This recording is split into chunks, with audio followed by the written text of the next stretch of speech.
शिवसेना के बोंपू संजय राउत ने हर रोज मीडिया में ऐसी ऐसी बकवासबाजी की है जिसने शिवसेना के साथ साथ उद्धव ठाकरे की इमेज को भी रद्दी की टोकरी में डाल दिया है और सुप्रीम कोर्ट के आदेशानुसार अगले 2 हफ्तों के भीतर बीएमसी के चुनाव करवाने उद्धव सरकार के लिए अनिवार्य हो चुके हैं। तो आप महाराष्ट्र की महाविकास आघाड़ी गठबंधन वाली उद्धव सरकार द्वारा बदले की भावना से की जाने वाली कार्रवाइयों को देखने के बाद इस बार बीएमसी से शिवसेना की छुट्टी होनी तय है और भारतीय जनता पार्टी ने एमएनएस प्रमुख राज ठाकरे के साथ मिलकर हिंदुत्व के मुद्दे पर जो शिवसेना की छवि बनाई है वो उद्धव ठाकरे के राजनीतिक करियर को डुबोने के लिए काफी है, क्योंकि जनता जनार्दन बहुत समझदार है और एक महिला सांसद को हनुमान चालीसा पढ़ने पर राणा दंपत्ति के खिलाफ देशद्रोह का मुकदमा लगाकर उद्धव सरकार ने उन्हें जेल में डाल दिया और जमानत मिली तो बीएमसी ने राणा दंपत्ति के घर पर बुलडोजर चलाने के लिए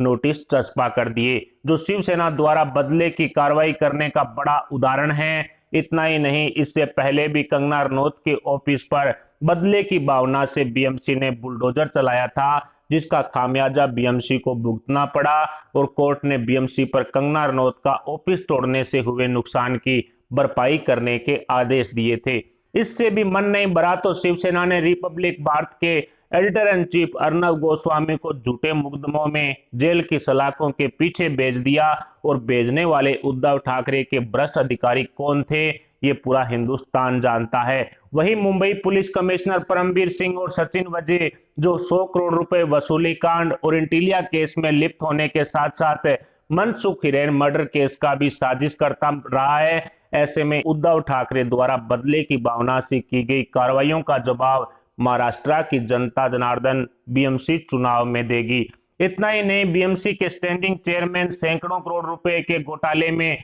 फिलहाल जेल की सलाखों के पीछे जा चुके हैं, वो जेल में बंद हैं और इसी भ्रष्टाचार में हो रही जांच की आंच मातोश्री तक भी पहुंच चुकी है, जो शिवसेना प्रमुख उद्धव ठाकरे पर भी कई तरह के सवाल पैदा करने का काम कर चुकी है। इसके अलावा शिवसेना के नेताओं पर भी भ्रष्टाचार के आरोपों की जांच चल रही है, जो बीएमसी चुनाव में उद्धव ठाकरे के लिए गले की फांस बना हुआ है। यही कारण रहा कि शिवसेना की तरफ से बीएमसी चुनाव टालने की हर संभव कोशिश की गई। ऐसे में शिवसेना के पास दिखाने के लिए सिर्फ बदले की भावना से की गई कार्रवाइयों और बीएमसी में किए गए घोटालों के अलावा कुछ भी नहीं है। तो अगले 2 हफ्तों में होने वाली बीएमसी चुनाव में शिवसेना बीएमसी की गद्दी पर कैसे कब्जा करेगी, ये एक बड़ा सवाल महाराष्ट्र की राजनीति में उठ खड़ा हुआ है, जो उद्धव ठाकरे के लिए कई मुश्किलें पैदा करेगा। बीएमसी चुनाव को लेकर सुप्रीम कोर्ट का आदेश आने के बाद महाविकास आघाड़ी गठबंधन की राजनीति में हड़कंप मचा हुआ है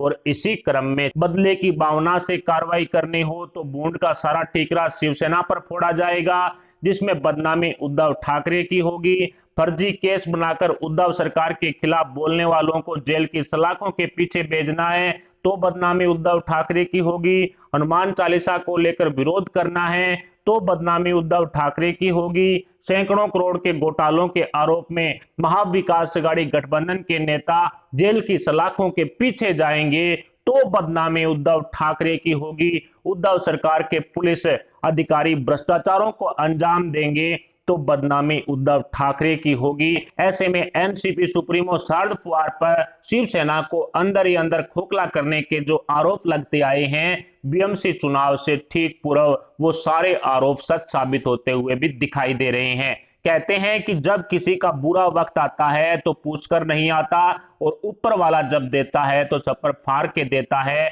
अब ये दोनों ही बातें महाराष्ट्र के राजनीति में सच साबित होती हुई दिखाई दे रही है, क्योंकि उद्धव ठाकरे का बुरा वक्त चला तो महाराष्ट्र की उद्धव सरकार के मंत्रियों पर सैकड़ों करोड़ घोटाले के आरोप लगने के दौरान, हनुमान चालीसा वर्सेस लाउडस्पीकर बवाल के दौरान, हिंदुत्व के मुद्दे पर गिरी शिवसेना के दौरान, बदले की भावना से हो रही कार्रवाइयों के दौरान, महाराष्ट्र पुलिस के अधिकारियों और शिवसेना के नेताओं पर एनआईए द्वारा किए गए ताजा खुलासों के दौरान ही सुप्रीम कोर्ट ने उद्धव सरकार को अगले 2 हफ्तों में बीएमसी चुनाव करवाने का फरमान सुना दिया है, जो शिवसेना के हाथों से बीएमसी की सत्ता को छीन लेगा। क्योंकि महाराष्ट्र की राजनीति में मचे बवाल के दौरान बीएमसी चुनाव होने से शिवसेना को बहुत बड़ा झटका लगने की आशंका जताई जा रही है। यानी कि महाराष्ट्र की राजनीति में हड़कंप मचा हुआ है और ऊपर से बीएमसी चुनाव सर पर हैं, तो ऐसे में कह सकते हैं कि शिवसेना की जो बदनामी हुई है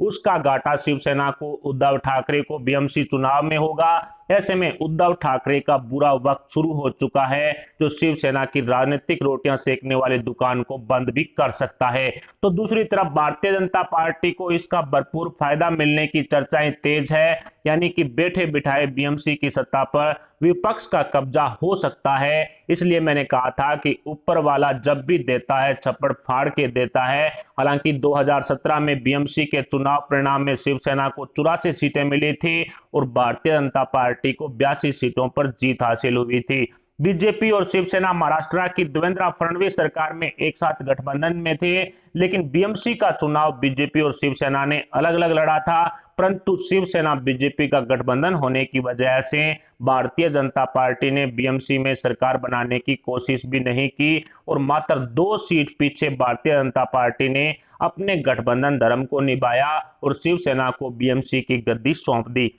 लेकिन अब परिस्थितियां पूरी तरह से बदल चुकी है। 2019 में शिवसेना ने एनसीपी और कांग्रेस के साथ गठबंधन कर बीजेपी से अलग होने का फैसला लिया, जिसके बाद से ही हिंदुत्व के मुद्दे पर शिवसेना के खिलाफ मोर्चा खोलने का काम भारतीय जनता पार्टी ने शुरू किया, जो आज उद्धव ठाकरे के लिए गले की फांस बन चुका है। और यही कारण रहा कि अब बीएमसी चुनाव को टालने की कोशिश उद्धव सरकार द्वारा की जा रही थी और महाराष्ट्र की राजनीति में loud speaker versus Hanuman Chalisa के मुद्दे पर ठाकरे वर्सेस ठाकरे के बीच में हो रहे सियासी घमासान के दौरान बीएमसी के चुनाव होते हैं, तो फिर उद्धव ठाकरे को इसका खामियाजा भुगतना ही पड़ेगा और उद्धव ठाकरे को एनसीपी सुप्रीमो शरद पवार एवं कांग्रेस आलाकमान सोनिया गांधी के सामने घुटने टेकने के परिणाम भी देखने को मिल जाएंगे। ऐसे में शिवसेना प्रमुख उद्धव ठाकरे शरद पवार के चक्रव्यूह में फंस चुके हैं और एनसीपी के साथ जाने वाली या एनसीपी के साथ गठबंधन करने वाली राजनीतिक पार्टियों का जो हाल